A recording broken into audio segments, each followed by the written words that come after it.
La situación en Grecia parece desesperada, con demasiadas idas y venidas entre el gobierno de Alexis Tsipras y sus acreedores europeos. Para hablar de este tema y de si va a llegar esta solución o no para Grecia, tenemos con nosotros a Gonzalo Cañete, que es ejecutivo de cuentas y analista de Swiss Quote Europa. Gonzalo, muchas gracias por estar con nosotros. Bienvenido. A usted, Noemí, encantado. Bueno, Gonzalo, vamos a ver, esta solución de la que venimos hablando, ¿va a llegar, no va a llegar? Y si llega, ¿será solo un parche?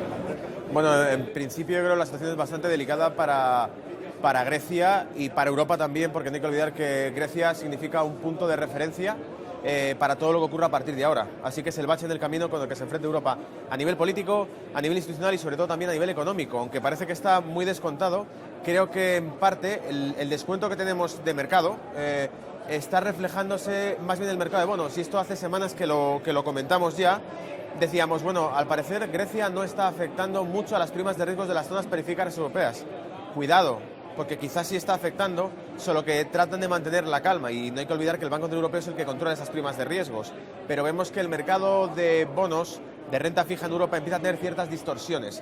Y creo, y esto lo dijimos, insisto, semanas antes de que empezasen los problemas en la renta fija europea, creo que esos problemas en parte vienen por un potencial miedo que existe a un default de Grecia como tal. ¿Qué va a ocurrir con esos 112.000, casi 115.000 millones de euros que tiene colocados el Banco Central Europeo de renta fija griega? Que, bueno, en este caso usted hablaba de que va a llegar la solución. No, yo veo dos panoramas posibles, dos soluciones que se me ocurren. Una de ellas es bastante negra, porque no olvidemos que, como los griegos llaman a Chipre, la isla hermana, en Chipre sabemos lo que ocurrió. En Chipre directamente se confiscó un porcentaje en capitales muy elevados. ¿Cree usted que puede llegar este control de capitales? Porque es algo de lo que se viene hablando, que antes de la quiebra habrá controles de capitales. Bueno, solo le voy a decir una cosa. Una de las normativas que se está planteando Europa ahora y que da una deadline de unos 2 meses, está planteando que sea una especie de bail-in, de creación de depósitos por los propios bancos, que yo creo que nos hace sospechar que el Banco Central Europeo se está preparando para que el sistema bancario europeo soporte algo que está por venir.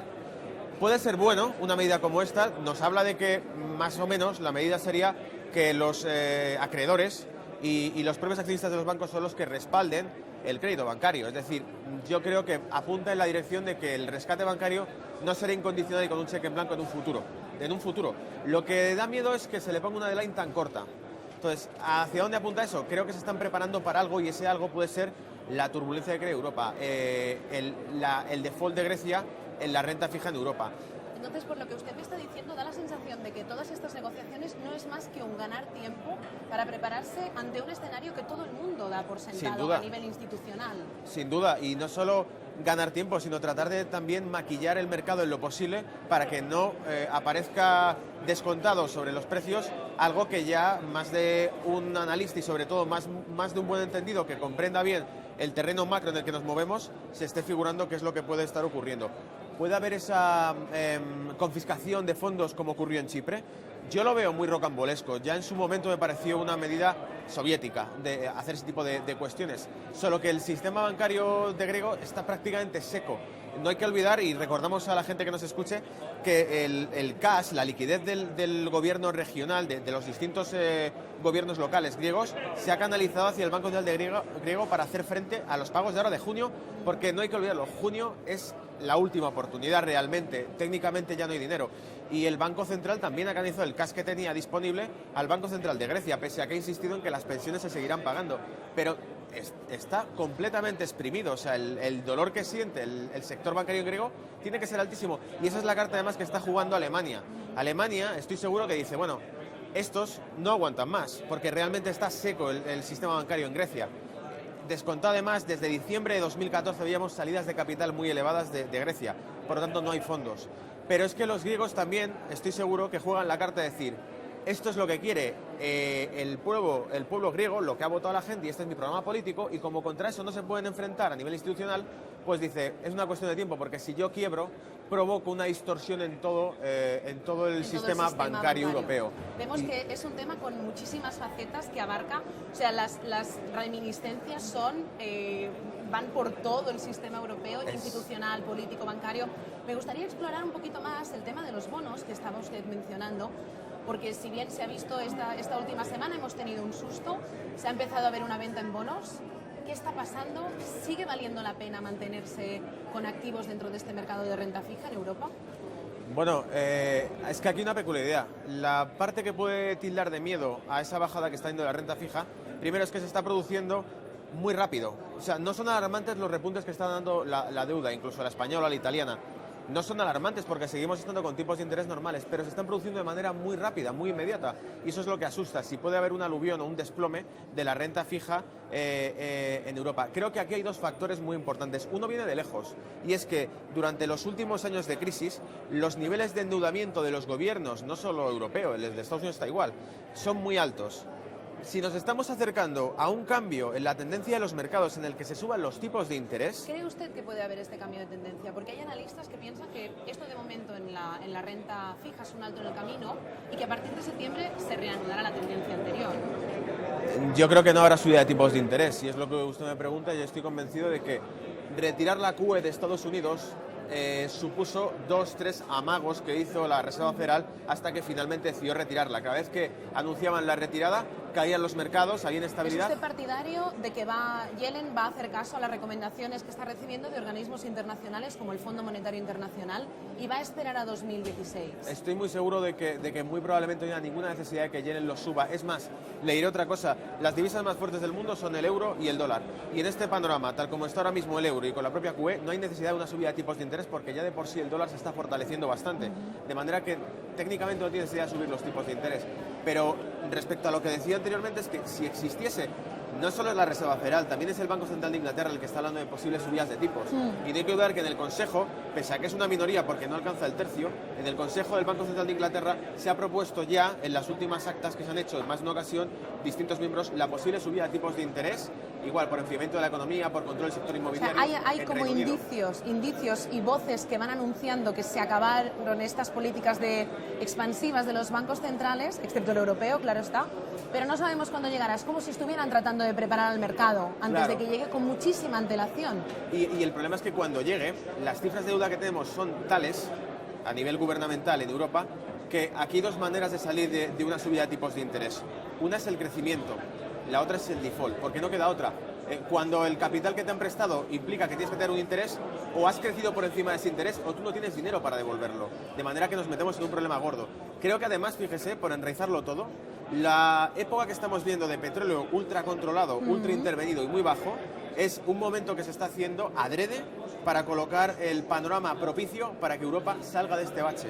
Es decir, Europa y Estados Unidos por ende. Pero lo que estamos viendo es que esas cifras de inflación se mantienen muy bajas, que facilita la excusa para que los alemanes, que son muy monetaristas y que jamás quieren tocar la liquidez del mercado interbancario, la única excusa que utilizan es la inflación, y que la principal misión del Banco Central Europeo es controlar la inflación y los precios. Si tenemos un petróleo muy bajo, es difícil, porque el petróleo es básicamente inflacionista, es difícil que entremos en inflación, y con ello disminuimos los costes energéticos, facilitamos el crecimiento, en principio incluso el consumo, de manera la producción, es decir, tocamos una serie de factores que harían que tengamos allanado el terreno para conseguir cifras de crecimiento que ya son agónicas en Europa y que podamos hacer frente a los intereses de deuda que estamos acumulando, porque si no, no hay luz al final del túnel. Y con este ánimo de revisar activos y fuentes de inversión, ¿qué pasa con el oro? Se estaba hablando mucho del oro a principio de año. Parece que el tema se ha dejado de mencionar tantísimo. Me gustaría, antes de acabar esta entrevista, que me comentara usted un poquito su visión sobre el oro y luego pasaremos a una última pregunta sobre el euro-dólar. Pero empecemos por el oro. Pues fíjese que, pese a que no me haya actualizado las últimas semanas del oro, siempre va a haber una manera muy fácil de seguir el mercado del oro. Y además estoy seguro que tengo una visión bastante concreta de lo que va a hacer el oro durante este año. Compártala con nosotros. Efectivamente. Vamos a ver, es una manera fácil de seguir el razonamiento que voy a seguir, que además siempre nos da una especie de brújula, una visión bastante general que nos permite saber por dónde van los tiros. Es decir, pensemos con lógica y empezaremos a averiguar en qué dirección se están moviendo los mercados. Y la lógica aquí va en una dirección concreta. El dólar empezó el año muy fortalecido. Hemos visto el 1,05 en el eurodólar, y esto no era solamente por la propia QE europea, sino que teníamos el índice de commodities de Bloomberg en mínimos desde el año 2009. Es decir, todo lo que cotiza en dólares está cayendo porque el dólar está muy fuerte. Y así empezó el año, pese a que ha tenido ciertos momentos de debilidad, especialmente cuando Yellen habla sobre si o no va a haber subida de tipos, nos mete volatilidad en el dólar. Pero mientras el dólar esté fuerte, el oro va a estar bajo.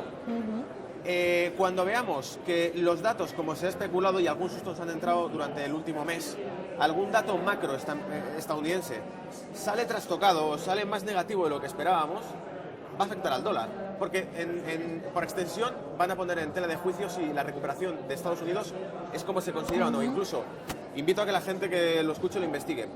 ¿Cuál es el aumento de población que ha tenido Estados Unidos durante esta última década, de 2000 a 2014, o sea, 14 años? Ha sido de casi más de 16 millones de personas. En cambio, la fuerza de empleo, que es el ratio con el que miden el nivel de empleo americano, ha disminuido. Y son dos cifras muy contradictorias. Y eso apunta a que también haya gente dentro del sector que analice el mercado y que diga, aquí hay algo que no termina de encajar. Y las cifras que presenta Estados Unidos pues parecen demasiado optimistas, por decirlo así. Si eso fuese así y nos encontramos con que la recuperación de Estados Unidos se empieza a volver complicada, estoy seguro que el dólar va a meter un bajón significante, o sea, muy importante. Y eso se refleja siempre en el dólar, en el oro. En el oro. Porque al fin y al cabo, digamos que la divisa mundial por excelencia es el dólar, todo cotiza en dólares. Cuando buscamos depósitos o reservas, ¿cuándo hemos vivido la época en la que el oro batió récords de cotización en la onza? Cuando el dólar se desplomaba por la propia QE americana. Correcto. Entonces sabemos que va a ir muy vinculado con el valor del dólar.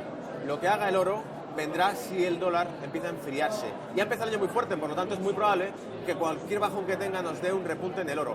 E importante, y esto ya lo lanzo a futuro, el país que sabemos que lleva los últimos años acumulando cantidades ingestas de oro es China. Correcto. Antes o después, Estados Unidos se está preparando para un panorama muy delicado y es, ¿llegará el yuan a meterse en los mercados internacionales? De esto se está hablando muchísimo, que debería llegar entre ahora y 2017, se habla. Efectivamente. De todas formas, me gustaría centrarnos en el euro-dólar, porque ya no tenemos más tiempo. Sí. Está usted hablando de que el dólar es posible que nos preparemos, nos tendríamos que preparar para un posible enfriamiento de la divisa estadounidense y esto evidentemente repercutirá en el euro-dólar. ¿Usted cree que estamos en este rango como muy amplio a largo plazo, 1,04, 1,20, se puede ir para arriba, para abajo? ¿Cómo lo ve usted a un mes vista, pongamos por caso? Durante un mes vista yo creo que estaremos encerrados en el 1,13, quizá 1,15, máximo tope, en el 1,11 las próximas semanas y en el 1,08. Es decir, por ampliar el rango, cotizará entre el 1,13 y 1,15 hasta el 1,08. Ese será el rango de cotización que pueda llegar a tener el eurodólar. Creo de todas maneras que este mes de junio es el mes delicado para Europa. Creo que además las últimas declaraciones de Draghi, cuando ha metido de nuevo, lo ha vuelto a inyectar en el discurso el tema de la inflación, ha puesto delicado el tema porque se vuelve a especular con esto. Bueno, en mi opinión, solamente han sido esas palabras que se lleva el eurodólar para arriba. Creo que durante este mes, y sobre todo cuando veamos que se resuelve el tema griego, probablemente veamos que volvemos a zonas más bajas, 1,08, incluso el 1,05, ¿vale? Esperemos que lleguemos a zonas más bajas del euro porque eso además fortalecería la subida en Europa. Claro, en la recuperación económica. Recuperación económica y recuperación de mercado, porque no hay que olvidar que sobre todo DAX es industria, exportación, sube. Y por ende, el sector bancario europeo, si se relaja por la propia QE, los bancos que pesan mucho en España, BBVA y Santander, también recuperarán terreno y también subiremos en principio. Pero podemos bajar a 1,05 de una manera positiva o podemos bajar de una manera negativa. Si el tema griego sale el tiro por la culata, en hablar en nos desplomaremos. Nos desplomaremos en el Pero eurodólar. entonces con repercusiones absolutamente negativas y precisamente para el sector bancario y financiero. Salida como de venimos capital, hablando. dudas sobre cuál va a ser la solvencia del sector para soportarlo y sobre todo esto que digo, que es un precedente muy importante. ¿Qué es lo que está planteando el Banco Central Europeo en cuanto a medidas que va a pedir a los miembros sobre ese bail-in, el captar activo o reservar activo para que lo respalden acreedores de los propios bancos y accionistas de los propios bancos? Parece que quiere poner un tapón y decir, no voy a estar inyectando dinero a un posible rescate bancario. Y el problema es que dan 2 meses para la aprobación de esas medidas en distintos países de Europa. Así que, ¿por qué esa premura? ¿Están viendo algún panorama delicado a la vuelta de la esquina? Y ahí lo dejo. Pues con esta idea nos vamos a quedar, Gonzalo, con este panorama delicado que puede estar a la vuelta de la esquina. Hemos hablado con Gonzalo Cañete, ejecutivo de cuentas y analista de Swissquote Europa. Muchísimas gracias. Usted no,